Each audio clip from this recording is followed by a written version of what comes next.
Welcome to Naked Reflections, brought to you from the Wolf Institute.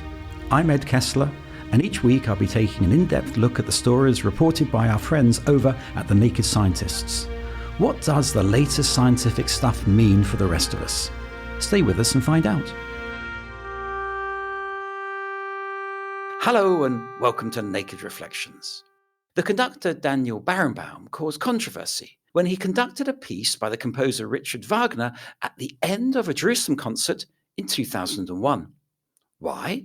Because Wagner was an anti-Semite, beloved of the Nazis, and there had been an informal ban on the composer's music in the Jewish state since its inception in 1948. When Mozart's Marriage of Figaro took Vienna by storm in 1786, some conservative commentators accused the composer of undermining societal norms. And in the early decades of the 20th century, the protest song established itself as a serious idiom that went on to have a wide influence on popular music. All this is to remind us that music, the most abstract of arts, can also be political. And the politics of music is our subject this week, not, by the way, the Byzantine politics of music making, which we'll leave for another time. And the politics of music can be brutal.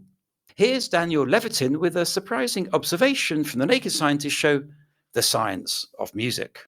The American government drove Manuel Noriega out of his compound by playing him 36 hours of AC/DC music. That was enough to drive him to surrender. And I think we've all had that experience where you're in a shopping mall or something and they're piping in music and you wish it would just stop. It reminds me of that scene in the film Apocalypse Now, when helicopters are flying over the Vietnam jungle, playing The Ride of the Valkyries on loudspeakers. And coincidentally, it was also composed by Wagner.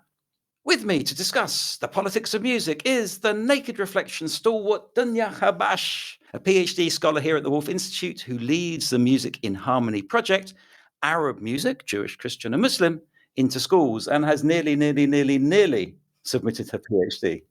And welcome back to Jonas Otterbeck, professor at Aga Khan University in London, who has a special interest in Islamic popular music and censorship and has written Awakening of Islamic Popular Music, published last year. Well, welcome both. Jonas, you've studied the censorship of music. On the face of it, the very idea of censorship on such an abstract art seems absurd.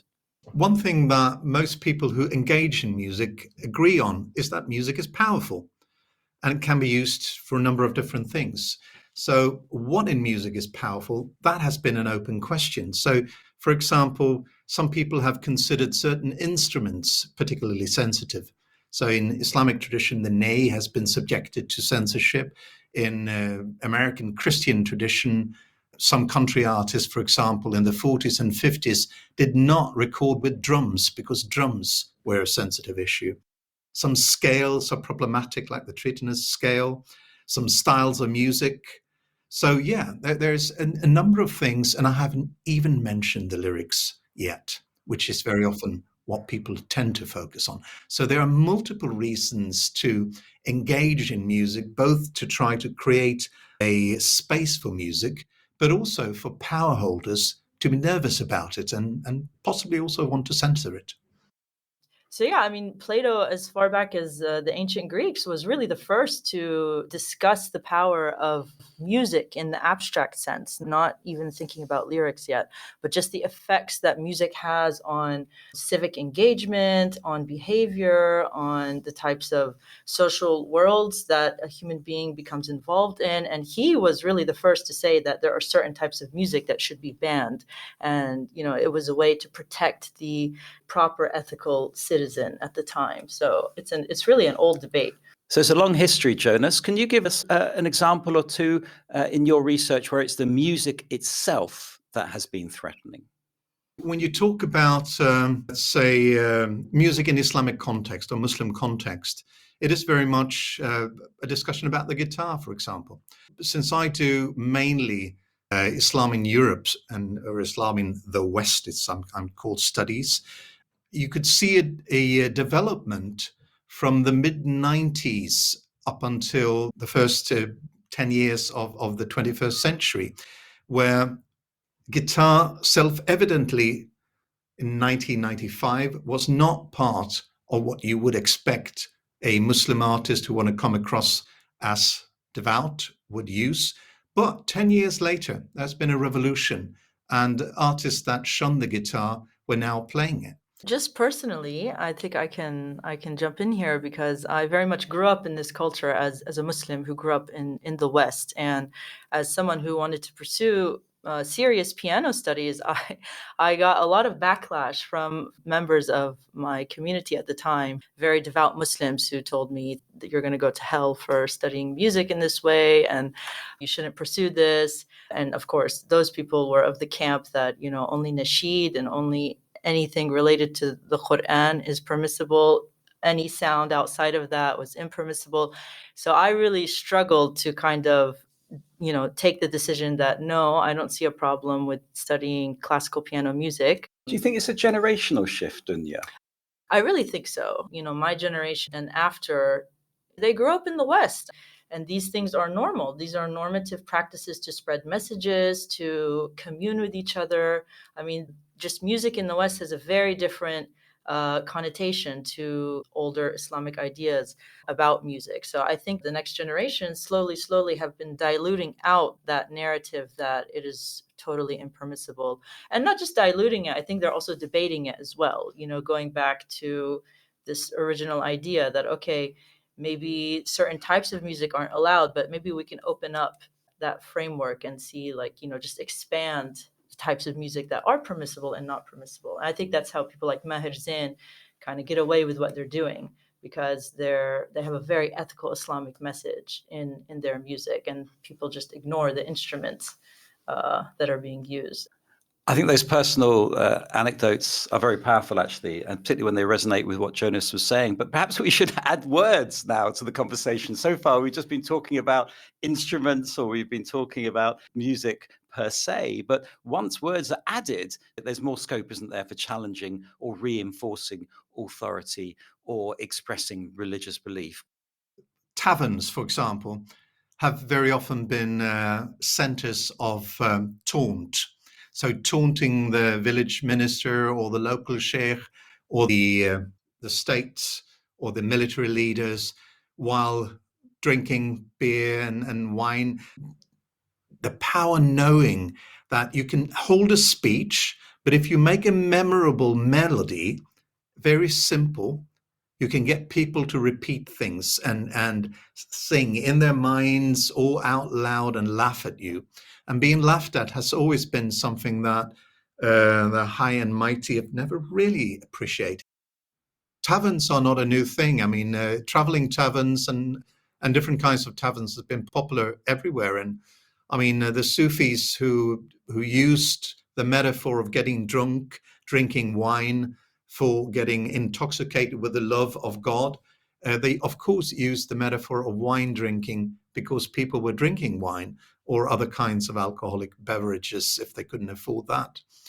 Dunya, in the research that you've done in terms of the musical traditions in Arab lands, particularly Iraq and Syria, you would have come across, of course, protest songs, whether they're contemporary or from earlier times. As Jonas said, the simpler the tune, the more powerful the song became. And, with very simple lyrics like Jannah, Jannah, Ya Watanna, which is Heaven, Heaven, O my country of Syria. You Are My Heaven, and it was sung by Abdel Basit Sarut, who became basically a legend of the revolution and unfortunately was assassinated during the revolution. And this one song just kind of took off and became the face of the revolution and united so many Syrians across the nation. Protest music is quite powerful, and this is why I think authoritarian regimes are very careful about censoring these sorts of songs. One area that we need to discuss is when power uses music. And I assume what we're talking about is the authorities' use of music to suppress certain segments of society or to propagate their own political views. Well, there's a very good example of this, and that's the national anthems. They propagate, they are ritualistic, they aim to create community, pride, and of course, the downside of all that is that they create the other also. And it basically forces a compliance on the people who are sort of in focus to sing the national anthem or pay respect to it. And we saw that during the football championship now, the World Championship, how the Iranian team did not sing, and it was suspected that they did not sing because they did not want to support the government. I don't want to make the interpretation because, I mean, why they did not sing, I don't really know because I haven't asked them. But it was definitely interpreted like that. And you could then see how the Iranian state reacted by not showing them during that part of the broadcast. They rather swept over the audience so that it wouldn't be obvious that they did not sing.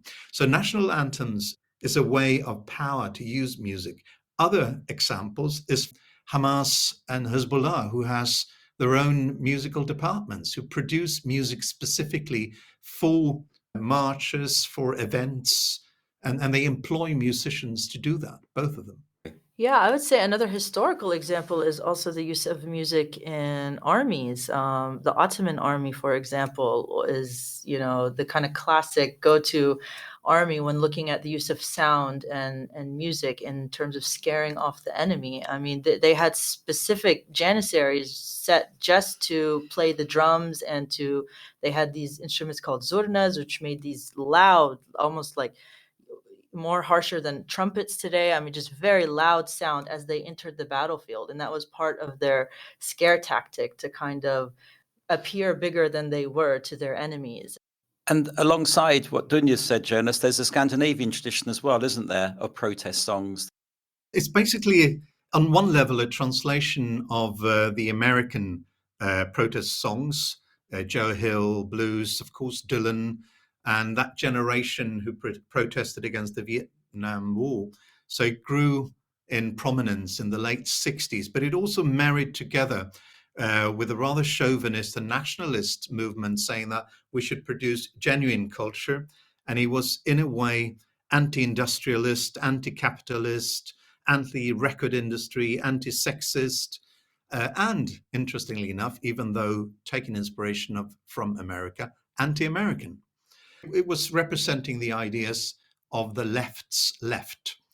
And it was called progressive rock or progressive music, which should not be conflated with the British use of the term. No, this was sort of community engagement, working together with unions, putting up theatres, etc. And there was a pretty strong, after a while, feminist element to it also.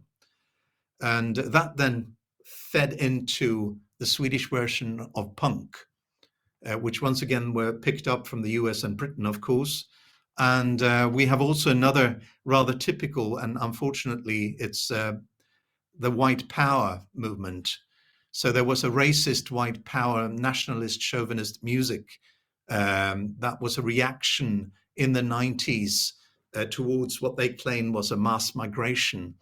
And Sweden became, during a couple of decades, a hub for racist white power music when it came to distribution and production. Some of them Swedish bands, but also distributing bands from other parts of the world. So those were also protest music, sort of targeting the rulers and their agenda. So all protest music is not necessarily according to my liking. Oh, well, I think we can just look at the music used by groups like ISIS, for example. Unfortunately, they use a lot of nasheed music, actually, because, of course, they're conservative enough to ban, the instrumental music. But of course, the nasheed became kind of the sound, basically, of groups like ISIS. And unfortunately, these things really did lure a lot of people into their movement. And to me, that is the most grotesque way that music that for me is, especially nasheed music, it's linked to the Quran, linked to a lot of the kind of ethical principles of Islam. It gets usurped by groups like ISIS for their, terrible agendas, unfortunately. So music used for both good and for ill. This is Naked Reflections with me, Ed Kessler. My guests are Dunya Habash and Jonas Otterbeck, and we're talking about the politics of music. If politics can sometimes be consensual, then so can music. Here's Ian Cross speaking on the Naked Scientist show we heard a clip from at the top of the program, The Science of Music. Let's say sing in a choir. Why are you singing in a choir? Particularly if you don't have much of a voice. And there are many people who sing in choirs who don't have much of a voice. So why are they singing? Because of a sense of a way that music has of enhancing affiliation, of allowing a sense of community to emerge in a non-conflictual situation. Dunya, I'd like to explore some of the research you've been doing in the Living in Harmony project. Does that show that music can reach places that words cannot? Absolutely. The Living in Harmony project, we were looking at Arab cities such as Baghdad and Aleppo in Syria and Damascus, where there were large groups of non-Muslim communities living in these cities for centuries with Muslim neighbors, of course.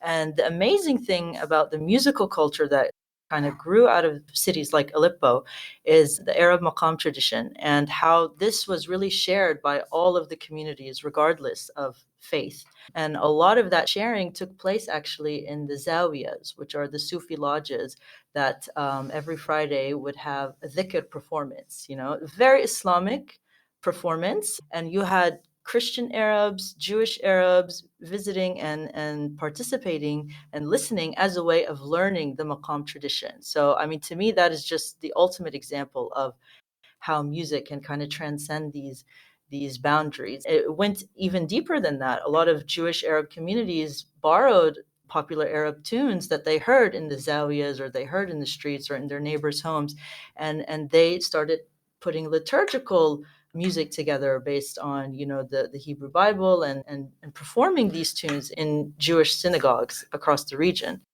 So they digested. I mean, that's the point. It Yeah. kind of crosses these cultures, both for positive in the example you've given and in the negative, as we heard from Jonas before the break, in terms of it being used for offense. And as you said, with ISIS, it's remarkable that there's almost a language there, isn't it? For those of us who aren't musically literate, of which I include myself, I'm taken by the fact that this living tradition, which goes back centuries, if not millennia, it crosses boundaries so easily. When you use the example of Sufis hosting these musical concerts, as it were, was it important that it was Sufi? That's an interesting question. And I think these zawiyas in Aleppo in particular, I don't think they would self-ascribe themselves as Sufis, so to speak, but just Sufi in the sense that they did employ more musical elements in their dhikr ceremonies. I wouldn't call it a concert either. The dhikr is a very religious practice. I mean, it's all about reflecting on your relationship with God. Typically, stringed instruments were not used. It was just vocals and percussion. But still, the maqam that was utilized in the vocal practices, I mean, this is what kept Arabic music alive, and it was disseminated out of these zawiyas or lodges, so to speak. So the word Sufi is quite complicated. It's hard to deconstruct it. Let's return to the protest song itself, because it came to prominence certainly as a term in the early 20th century. Jonas, was this partly a result of technical developments such as the gramophone? I think so. The protest song changed at least its face. So that because of the possibility of having it recorded and broadcasted, you can reach out in a completely different way. And those social movements that picked up sort of a protest song, they turned these artists into movement artists in the similar way that you can talk about movement intellectuals, you can talk about social movement artists. Because they had the success, of course, wanted to cater for the audience. Some people, of course, getting locked in that position, like Bob Dylan, who wanted them out of it because it stifled his creativity at the end of the day. I think the technological change changed a lot. And we know that. I mean, the cassette recording was extremely important for numerous different things. For example, sometimes the Iranian revolution is called the cassette revolution because Khomeini and other intellectuals spread their message on cassettes that could be smuggled around. But so did the early generation of political nasheed singers in Syria who were opposing the Syrian regime, often from a Muslim Brotherhood perspective. The old cassette deck where you press the red one and the triangle at the same time, and then you can record. Now, anyone could record anything and then spread it to friends, and then it circulated because you sang things that were that kind of taunt by standing up tall for something. And it wasn't broadcasted in that sense, but smuggled around and made some of those early artists legendary in Islamic revivalist circles.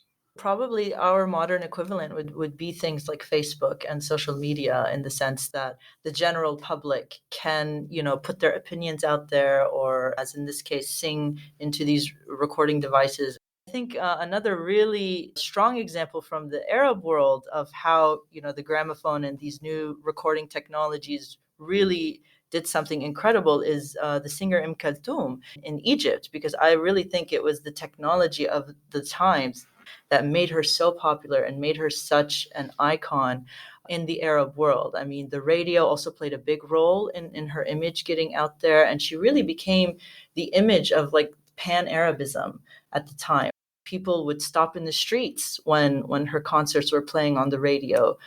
An entire society stopping and listening to the same thing at once. It's really incredible. And again, goes back, I think, to these technologies. And the power of music. And the power of music, of course, definitely. I have an example there, a very recent one, and that's the song of Sherwin Hajipur from Iran, that put out on social media his song Baraye, which means because of, and then he said, because of the lovers not being able to kiss in the street. And he just sort of lists a long list of reasons to protest. And it just took a couple of days, and then he was in jail. But the song made it through social media, and it's now sort of one of the anthems.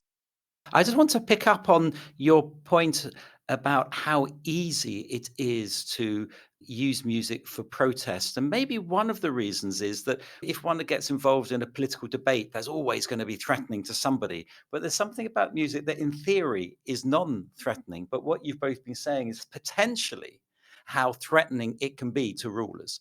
There's a sort of language, a sort of code that can be used, that you just have to say a few very simple words. I think, as you said earlier, Dunya, the simpler the tune, the more powerful the lyrics. And you think not just of religious music, but you think of, I don't know, Dylan. Very simple words and incredibly powerful. Is there something unique about music? Yes, there is something unique about music. That's the short answer. It is immediate, physical, emotional, and it's very, very difficult to ignore sound. I mean, if someone screams, you can't ignore it. You cannot ignore the sound of thunder. You will hear it. And the same goes for music. It's extremely difficult to ignore. Play a good bass line and you get a baby who just can learn how to stand up.